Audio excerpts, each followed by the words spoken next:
Muy bien, seguimos en esta mañana y vamos a hablar un poco también de la agenda internacional. Hay varios temas dando vueltas donde también la Argentina aparece ahí en el centro del debate. Uno de ellos es que el próximo mes está confirmado un encuentro entre la presidenta Cristina Fernández de Kirchner y su par brasileña Dilma Rousseff.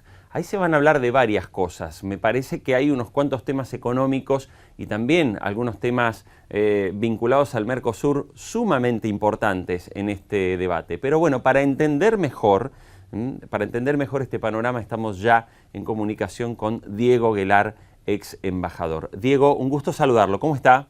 ¿Qué tal? Buen día. ¿Cómo le va? ¿Qué dice?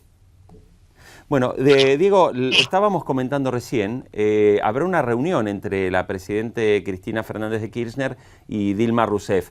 Me imagino que ahí uno de los temas centrales es que Brasil y por lo menos Uruguay y Paraguay se cansaron de esperar a la Argentina, quieren ya un acuerdo de libre comercio con la Unión Europea y ya están decididos a avanzar sin nosotros.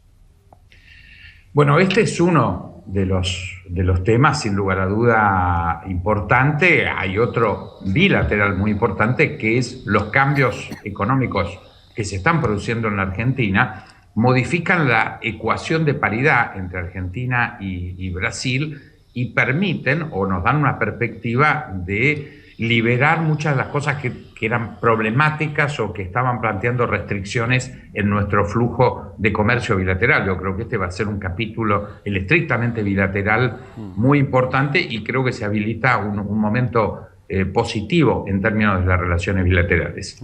¿Y por qué cree que usted cree que de esto sale realmente algo positivo? Porque hoy tenemos Argentina que devaluó 20 y pico % y ahora se va acentuando día a día con una pequeña devaluación del tipo de cambio oficial.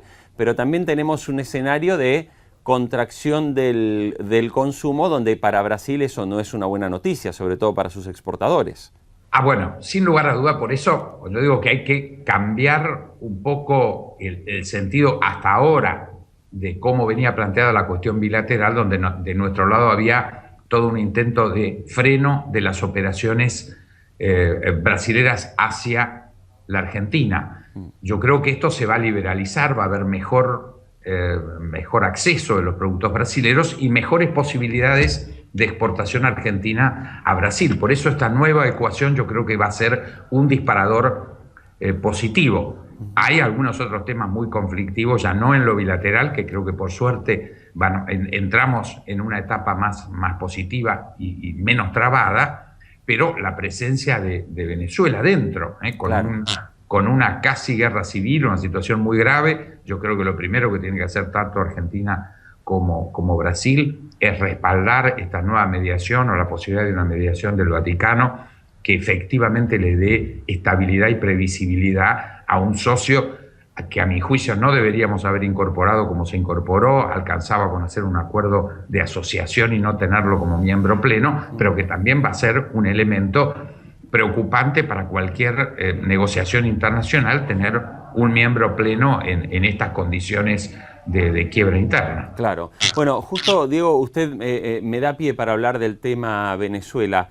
Una de las cosas, sobre todo quienes seguimos muy de cerca y día a día lo que está ocurriendo allí, bueno, la postura de la UNASUR, y hoy de hecho hay un diario venezolano que dice que el gobierno de Maduro prácticamente está como desechando la mediación que ofrece el Vaticano y prefiere seguir refugiado en la UNASUR y con el respaldo. Dilma y Cristina han tenido un clarísimo respaldo hacia Maduro y para muchos analistas internacionales, y yo no sé si usted coincide en este aspecto, bueno, está claro que hoy el gobierno de Nicolás Maduro está reprimiendo la protesta social, sea pacífica o sea la que sea, ¿no? Bueno, yo creo que hay que conciliar el respaldo institucional. O sea, es lógico que países como Brasil o Argentina siempre estén respaldando cualquier forma de continuidad institucional y no de quiebra. Ahora, lo que está ocurriendo es de una gravedad enorme, ya hay una creciente expresión en muchos países, partiendo ya de la Unión Europea, como ejemplo, de identificar aquí un problema muy grave de derechos humanos, de represión, de censura de la prensa, de existencia de grupos paramilitares y parapoliciales. Entonces no hay ninguna duda que en esto hay que respaldar una mediación. Si llega a fracasar la mediación vaticana, en particular por ser el Vaticano lo que representa hoy universalmente el Papa Francisco, estaríamos frente a una situación casi irremediable de guerra civil, con un quiebre muy doloroso para un pueblo hermano, y yo creo que en esto la obligación, tanto de Argentina como de Brasil, es convencer al presidente Maduro de esta conveniencia, que indudablemente una mediación del Vaticano no va a estar manipulada por nadie, por ningún poder externo. Sería absurdo pensar que eso fuera a ocurrir, y que al contrario es una garantía para todos, incluyendo al propio gobierno venezolano. Diego, usted que es un hombre con muchísima experiencia internacional como embajador, ¿qué análisis puede hacer respecto de esta situación en la que Latinoamérica se divide claramente en dos bloques, ¿no? Está el bloque de lo que se llama la Alianza del Pacífico y lo que sería el Atlántico, representado básicamente por el Mercosur. Y bueno, y es evidente que los números que muestra la Alianza del Pacífico, con unas economías más abiertas, más dispuestas a la competencia, están siendo cada vez mejor que los del sector del Atlántico. ¿Cómo ve usted? ¿Usted cree que ese escenario, esa brecha que se abrió, se puede achicar nuevamente? ¿Podemos tener efectivamente un cambio de tendencia, sobre todo en los países que han adoptado modelos más proteccionistas, ¿no? Como la Argentina, Brasil, Venezuela? Bueno, Brasil había lanzado en el año 1998 UNASUR en la cumbre de Brasilia, con una fuerte idea de generar la dimensión sudamericana, en la que yo coincido plenamente. Yo creo que hay una subregión del mundo que es Sudamérica, que tendría que ser operativa como tal, o sea, tendría que ser un proyecto de convergencia macroeconómica, financiera, aduanera, medioambiental. Creo que existen todas las condiciones para que así sea, y esto era un proyecto muy querido por los brasileños. Sin embargo, en la práctica yo creo que se equivocaron. Creo que el Brasil tiene que replantearse ese encerramiento que ha tenido en el lado atlántico, centralmente con Venezuela y con Argentina, y realmente tenemos que volver a negociar un statu quo de reunificación de Sudamérica con Colombia, con Perú, con Chile, desde condiciones diferentes, porque en buena medida esas economías más abiertas que las del Atlántico no querían entrar en la regla de juego, como usted hace referencia, proteccionista, y querían abrirse mucho más al mundo. Bueno, yo creo que hay que encontrar una síntesis, hay que encontrar los puentes. El destino sudamericano es un destino muy importante, especialmente para la negociación más caliente que tenemos, que es con China. La República Popular China ha crecido en su relación tanto de comercio como de inversión, y sigue creciendo a índices del 20 o 30% por año. Si no tenemos una Sudamérica unida, difícilmente vamos a estar en condiciones de poder negociar con el gigante asiático.